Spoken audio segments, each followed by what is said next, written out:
Welcome to teaching online. इस video में हम देखेंगे बायोलॉजी का chapter the fundamental of unit of life के जो इंट्रोडक्शन में हम चल रहे थे उसमें हम देखेंगे main features of the cell का पहला प्लाज्मा मेम्ब्रेन और third one cytoplasm. Plasma membrane plasma membrane भले ही न्यू वर्ड हो लेकिन cell membrane is old word. Cell membrane आपके लिए ओल्ड वर्ड है because in class 8 you have studied about it.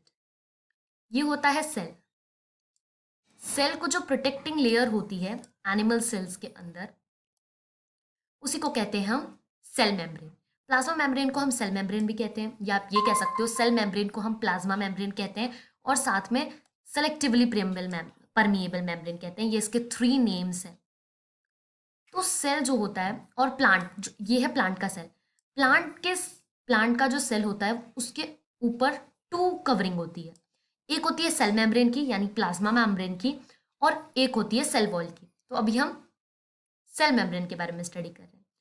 तो ये क्लियर हो गया कि outer most covering is known as a cell membrane और प्लाज्मा मेम्ब्रेन और selectively permeable membrane. Outer most covering of the cell and next to cell wall in plant cell. ये मैंने बताया कि पहले सेल मेम्ब्रेन आती है फिर प्लांट सेल वॉल आती है प्लांट सेल्स के अंदर। लेकिन एनिमल सेल्स वो उनके ऊपर सिर्फ सेल मेम्ब्रेन कवर होता है। ऐसा क्यों? प्लांट को 2 कवरिंग और हमको 1 कवरिंग हमारे सेल को। इसलिए क्योंकि प्लांट्स जो होते हैं वो आउटसाइड होते हैं और उनको स्ट्रेंथ वो एक स्ट्रक्चर स्ट्रेंथ प्रोवाइड करता है। टेम्परेचर, ह्यूमिडिटी, रेनफॉल उनको सब कुछ सहना पड़ता है। तो इसलिए उनके पास डबल प्रोटेक्टिव लेयर होती है। एक होती है सेल मेम्ब्रेन की, एक होती है सेल वॉल की। लेकिन हमारे सेल के पास सिर्फ एक होती है जिसको कहते हैं हम plasma membrane, cell membrane, selectively permeable membrane. It is made up of protein and lipid layer. अब ये किससे बनी होती है हमारी प्लाज्मा मेम्ब्रेन? प्रोटीन और लिपिड की लेयर से, lipid layer. It allows only some selected substance to pass through it. That's why it is called a selectively permeable membrane. अब इसको selectively permeable membrane क्यों नाम दिया गया है? इसलिए दिया गया है क्योंकि सेल के अंदर हर कोई सब्सटेंस अंदर आए, हर कोई सब्सटेंस बाहर जाए, ऐसा नहीं होता। कुछ सेलेक्टेड सब्सटेंस ही सेल के अंदर आ सकते हैं और सेल के बाहर जा सकते हैं।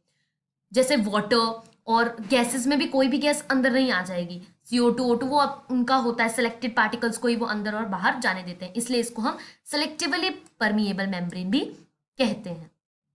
अब हम नेक्स्ट है साइटोप्लाज्म। साइटोप्लाज्म ये रहा सेल और ये रहा न्यूक्लियस। ये रहा सेल मेम्ब्रेन ये वाला और ये रहा न्यूक्लियस मेम्ब्रेन। मतलब सेल का मेम्ब्रेन सेल मेम्ब्रेन और न्यूक्लियस का मेम्ब्रेन न्यूक्लियस मेम्ब्रेन। इन दोनों के बीच में कुछ जेली लाइक सब्सटेंस होता है, जेली लाइक फ्लूइड होता है जहां पे सेल ऑर्गेनेलीज होती है। वो सेल ऑर्गेनेलीज इसको पूरे सेल का मतलब अपना स्ट्रक्चर प्रोवाइड करती हैं। तो ये जेली लाइक जो फ्लूइड होता है इसको हम साइटोप्लाज्म कहते हैं। हम सारे सेल ऑर्गेनेलीज पढ़ेंगे कौन कौन से प्रेजेंट होते हैं।